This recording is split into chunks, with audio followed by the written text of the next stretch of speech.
que Dios ama y favorecer a los que Dios favorece. Todo esto significa que tenemos que preguntarnos muchas veces, Señor, ¿qué actitud debo tener para con esa situación o esta persona? Yo por mucho tiempo tuve cierto desprecio hacia los mendigos. Mi señora siempre ha sido más compasiva. A veces me preguntaba si no iba a dar una propina a uno que estaba mendigando. Y yo simplemente, no es que lo maldije, pero tampoco tuve interés. Y hace un tiempo Dios comenzó a tocarme el corazón, que Él tenía compasión, tiene compasión hacia los que mendigan por el pan. Y me mostró que tengo que ser más blando, más compasivo. Y he tratado de ir corrigiendo mi conducta en ese sentido. Lo que estoy diciendo es esto. Si queremos gozar del favor de Dios, tenemos que interesarnos en lo que le interesa a Dios. Pregúntate, ¿qué actitud tiene Dios para con esta situación donde yo me encuentro, no sé qué hacer? ¿Qué haría el Señor? Muchos saben que en estos tiempos muchos orientan sus vidas con esa pequeña palabra, ¿qué haría Jesús? ¿No? Pregúntate en las situaciones donde te encuentras con dilema, ¿qué haría Jesús en esa situación? Y actúa como entiendes que actuaría Jesús. Y vas a descubrir que el Señor comienza a modificar tu vida y tu actitud. Y comienzas a encontrar gusto en hacer las cosas que agradan a Dios. ¿Me hago entender? ¿Ah? No estoy hablando en chino, ¿no? Tenemos que apasionarnos por lo que apasiona a Dios. Aborrecer lo que Dios aborrece y amar lo que Dios ama. Amén. Aleluya. La cuarta premisa es sensibilidad y obediencia al Espíritu Santo. Estas últimas dos premisas se encuentran replicadas en las 7 breves cartas de estos 2 capítulos de Apocalipsis, capítulos 2 y 3. Todas las breves notas del Señor terminan con una nota sobre el Espíritu Santo, de prestarle oído al Espíritu Santo, y un llamado a la superación. Vamos por parte y hablar primero de la sensibilidad y obediencia al Espíritu Santo. Aquí la frase del versículo 7 dice, el que tiene oído, oiga lo que el Espíritu dice a las iglesias. El que tiene oído. Dice esto porque todos tienen oído. Esto es para todos. Pero la instrucción es, si Dios te ha oído, te ha dado oído, tienes que determinar lo que vas a escuchar. La verdad es que nos desorientamos muchas veces porque oímos tantas cosas diferentes. Tenemos que aprender a filtrar lo que oímos.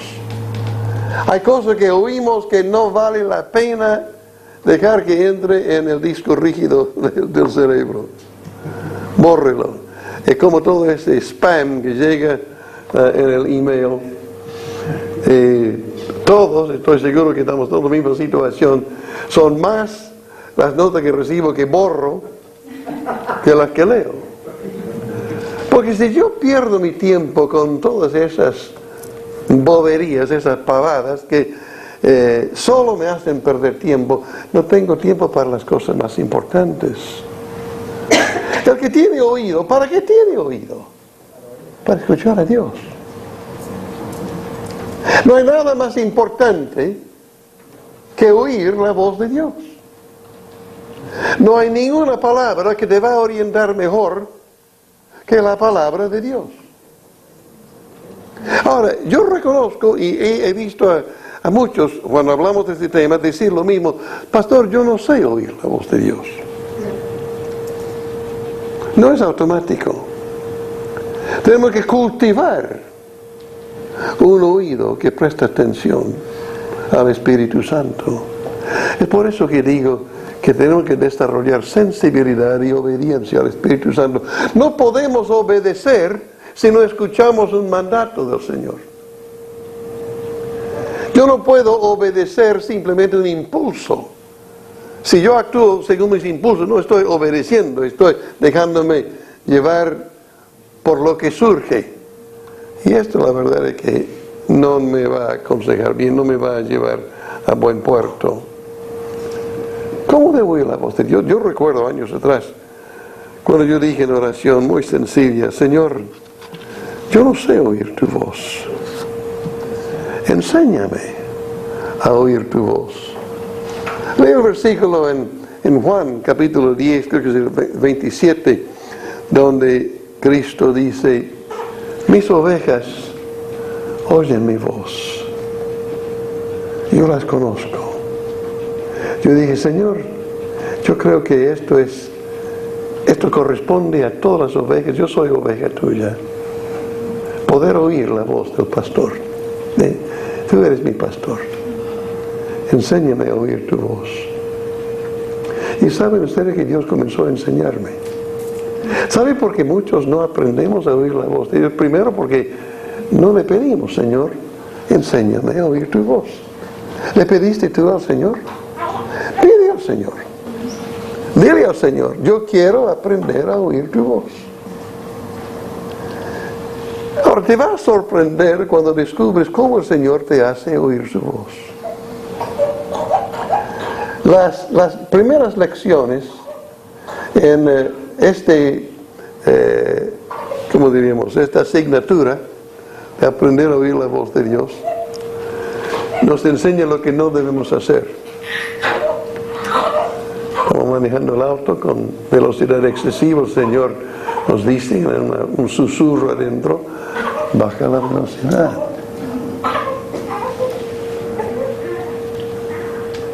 Y yo pienso, este impulso no me interesa porque todo el mundo está yendo a una velocidad excesiva.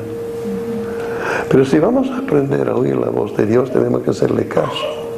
Yo descubrí que para oír la voz de Dios tenía que hacerle caso. Cuando comenzaba a hacerle caso al Señor, descubrí que Él me vuelve a hablar, me vuelve a enseñar. Les animo, hermanos, a confiar en que si comienzan a obedecer al Señor, cuando Él comienza a frenarte, a restringirte, que vas a oír mejor la voz de Dios. Mencioné eso de la velocidad excesiva, pero puede ser tantas otras cosas. Levantas la voz contra alguien que te saca de la casilla y el Señor te dice, pídele perdón. Hablaste de más. ¿Yo? Si Él me ofendió.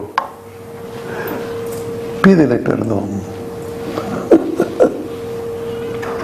A veces en la misma casa, con la esposa, con el marido, con el hijo, con el padre.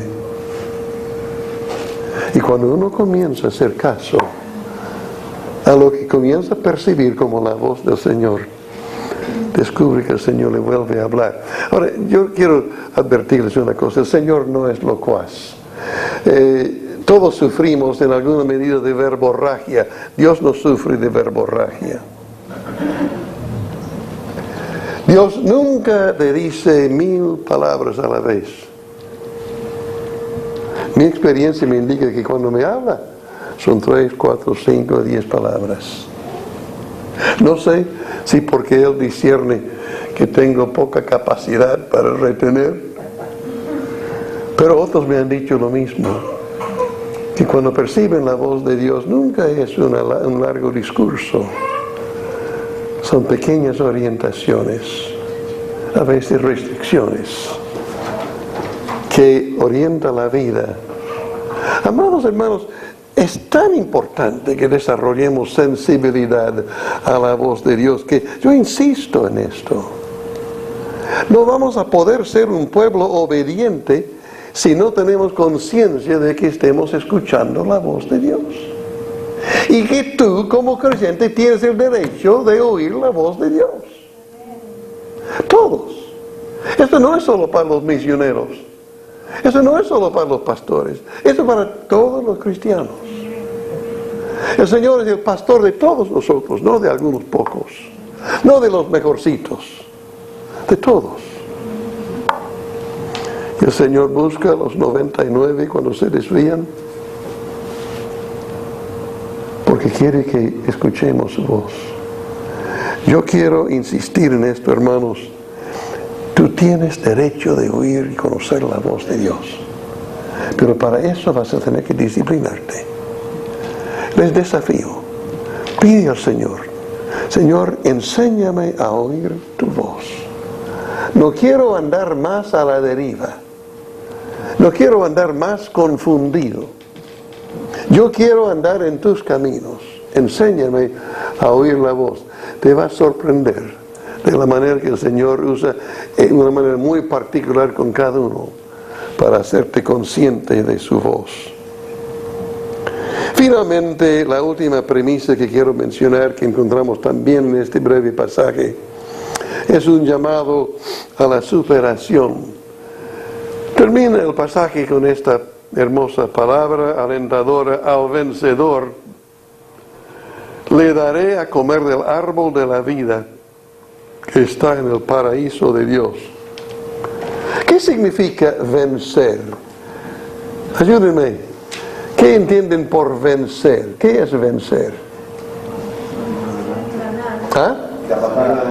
Seguir adelante. Muy bien, ¿qué más? Derrotar a alguien. ¿Derrotar algo?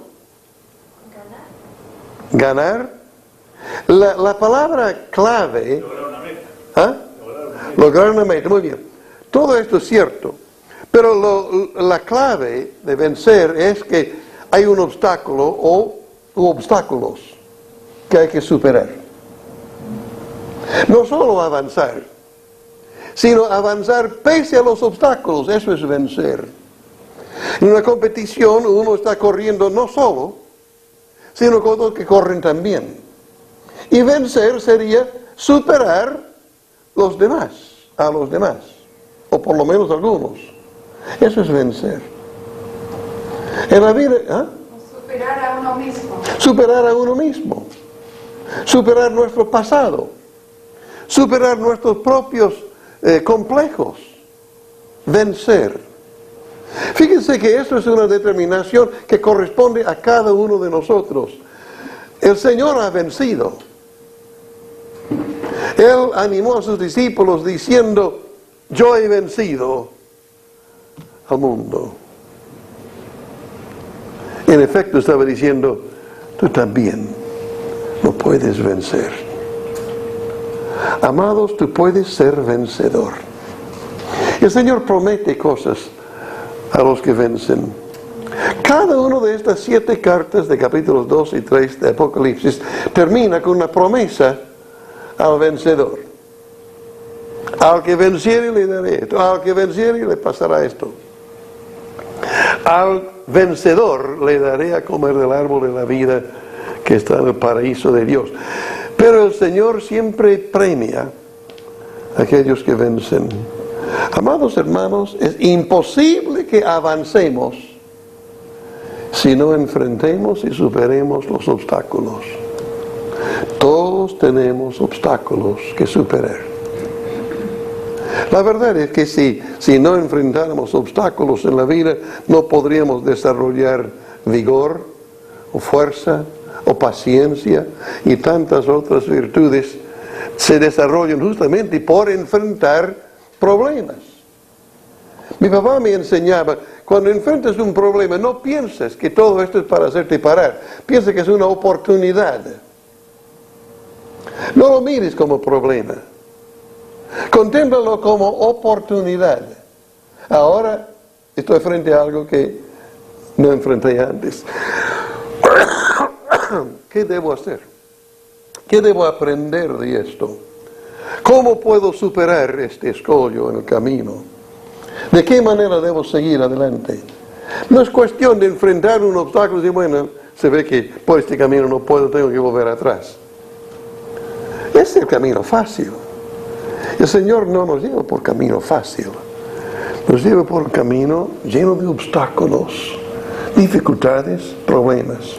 Dios prometió a Israel una tierra prometida donde fluía leche y miel, pero les dijo, para tomar esa tierra, ustedes no solamente van a tener que pisar la tierra, van a tener que vencer los enemigos allí. Van a tener que conquistar cada pie de terreno que ocupas. En la vida cristiana la única forma de avanzar es conquistando obstáculos, dificultades. Mi señora solía decir antes, pero yo no sigo a Cristo para guerrear. Pero ella aprendió hace tiempo que es imposible seguir adelante si uno no está dispuesto a guerrear. Si uno no está dispuesto a enfrentar conflictos y seguir en fe, no va a vencer. Y si no vence, no va a experimentar esos premios del Señor. Yo doy gracias a Dios por estas palabras de aliento que el Señor nos ha dado. Y quiero concluir con 5 preguntas que tienen que ver con estas 5 premisas. En esto debemos examinar nuestro corazón para ver cómo respondemos a estas preguntas. Primero, ¿percibimos la presencia del Señor en la iglesia? Si nosotros nos guiamos solo por las sensaciones, el espectáculo, el que dicen los demás, no vamos a poder seguir adelante con fe. Pero si percibimos que el Señor está, vamos a decir, no podemos perder. El Señor está con nosotros. El Señor va a realizar su propósito. Vamos adelante, en el nombre del Señor, por la gracia de Dios, con la confianza en el Señor, cumpliendo el propósito de Dios. La iglesia es victoriosa por una sola razón: tiene a Cristo adentro. Este es nuestro gran tesoro, es Cristo. No es el dinero, no es cantidad de gente, no, es la presencia de Cristo. Así que tenemos que percibir la presencia de Cristo. Escuché a Bob Mumford decir hace años, la iglesia sería una maravilla si no fuera por la gente. Pero la iglesia siempre se compone de gente. Gente como tú y yo. ¿Tú tienes fallas? Yo también. Pero el Señor está entre nosotros. Es la presencia del Señor la que cambia el cuadro. Segunda pregunta. ¿Recordamos las obras del Señor entre nosotros hasta la fecha?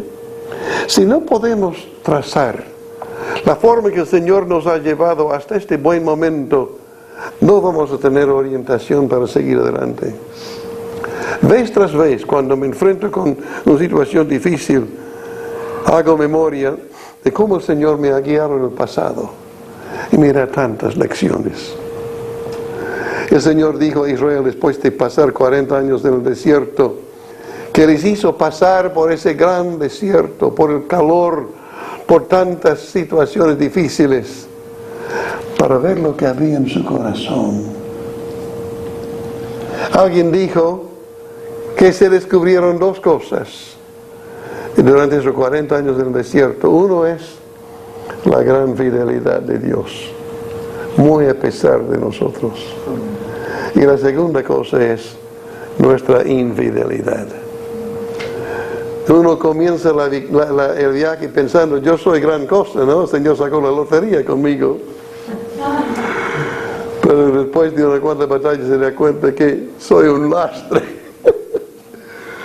Soy un peso que el Señor tiene que arrastrar en el camino. El Señor sigue obrando. Yo no he sido un ejemplo de fidelidad, pero amo al Señor y Él me ama a mí. Y yo quiero seguirle a Él. Aleluya. Recuerdo las obras del Señor. ¿Las recuerdas tú? Recordamos sus obras entre nosotros hasta la fecha. Es importante para poder seguir adelante. La tercera pregunta, ¿tenemos pasión por lo que le apasiona al Señor? Ama las cosas que Dios ama, ama las personas que Dios ama y aborrece lo que Dios aborrece. No permitas que siga en tu vida ocupando espacio y tiempo aquellas cosas que no interesan a Dios. La cuarta pregunta, ¿somos sensibles y obedientes al Espíritu Santo cuando nos habla? Quiero ser sensible a la voz de Dios. Quiero hacerle caso. Necesito afinar mi oído y no dudo que tú también necesitas hacerlo. Y finalmente estamos decididos a vencer todo lo que nos atrasa, todo lo que nos retiene, todo lo que representa obstáculos y dificultades en la vida. Podemos vencer, pues el Señor está con nosotros. Con estas 5 premisas, hermanos, cualquiera puede resurgir. La iglesia puede volver a experimentar gloria, gracia, amor, el poder de Dios, si reconoce estas 5 premisas. El Señor no dijo estas cosas como poesía, sino con mucha convicción. Si la iglesia en Éfeso hacía caso al Señor con estas breves instrucciones, salía adelante. Y pasará lo mismo contigo y conmigo. Amén. Amén. Así será. Reconozcamos en qué sentido nos hemos quedado, si es que nos hemos quedado, y determinemos ahora a lanzarnos adelante en los propósitos de Dios en esta gloriosa hora de la iglesia. El Señor va adelante. Nosotros también, ¿no? Oremos. Gracias te damos, Padre amado, por tu amor, por tu constancia, por tu fidelidad, por esta convicción maravillosa de que estás con nosotros y nos guías tú. Y es eso lo que nos da la seguridad de la victoria, porque nos estás guiando tú. Bendecimos tu nombre santo y agradecemos tu fidelidad y tu amor, y declaramos que queremos seguirte y honrarte en todo, en el nombre de Jesús. Amén. Amén, hermanos.